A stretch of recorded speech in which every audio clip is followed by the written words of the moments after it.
aluminum will once again heavily impact American allies, specifically Canada. Much of our steel and most of our aluminum imports come from our neighbor to the north, where there's more anger and frustration already brewing today. And the president's also proposing to change how we make change in this country, with a post overnight telling the Treasury to stop making new pennies.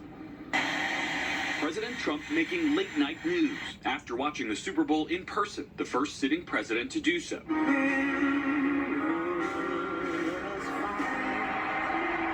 On his way back, Trump saying he'll address new steel and aluminum tariffs today,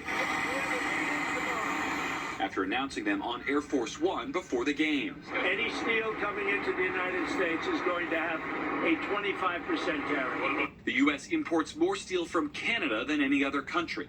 In an interview taped Saturday, the president asked about his occasional claims the country should become a state. Yeah, it is. I think Canada would be much better off being a 51st state.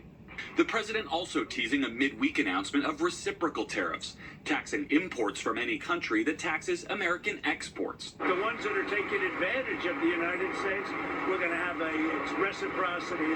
Those moves coming on top of a 10% tariff placed last week on all imports from China, all of which could drive up costs for American consumers.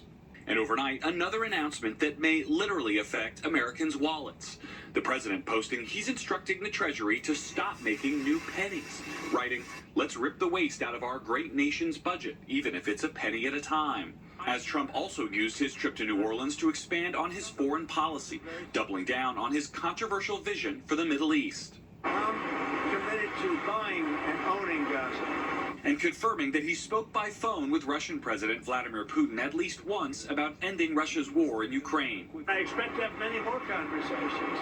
We have to get that war ended. I would imagine I would be meeting with Putin, yes, at the right time. And the president, who had picked Kansas City to win last night, is back at the White House this morning, where we expect to see that new tariff announcement at some point here at the White House later today.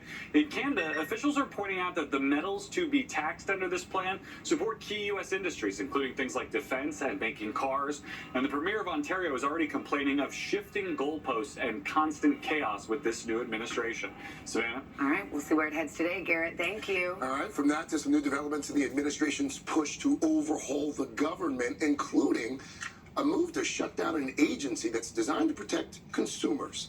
NBC's chief Capitol Hill correspondent Ryan Nobles joins us with that part of the story. Ryan, good morning to you. Hey, Craig, and it does seem like every day the Trump administration with Elon Musk announces a review or an outright rollback of a government program. Now, their opponents are trying to slow these moves by challenging them in court. But even that may not be enough to stop Trump, leading to concerns the country may be on the verge of a constitutional crisis. President Trump praising Elon Musk this weekend and his efforts to reshape the federal government. I've had a great help with Elon Musk, who's been terrific. Trump doubling down after Musk's Department of Government Efficiency has shaken up Washington in the last few weeks, gaining access to some of the country's most sensitive payment systems and disrupting U.S. foreign aid programs. Bottom line, you say you trust him. Trust Elon? Oh, he's not gaining anything. In fact, I wonder how he can devote the time to it.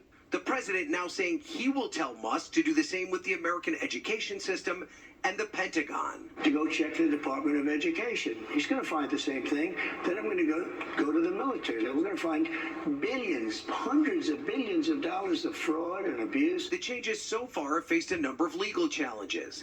Today, their buyout offer from federal workers will face a hearing.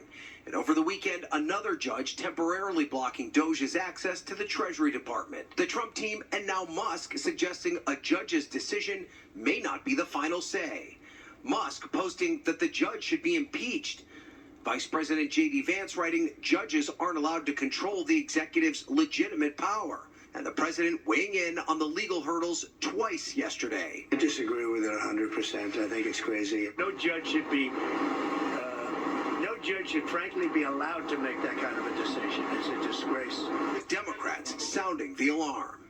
We are at a point where we are basically on the cusp of a constitutional crisis, seeing this administration taking steps that are so clearly illegal. And the next agency potentially on the chopping block, the Consumer Financial Protection Bureau. It has been taken over by Trump's budget director, Russell Vought. Its employees told to work from home without much explanation as to why.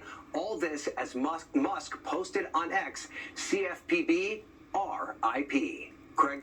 All right. Ryan Noble's there in Washington. Ryan, thank you.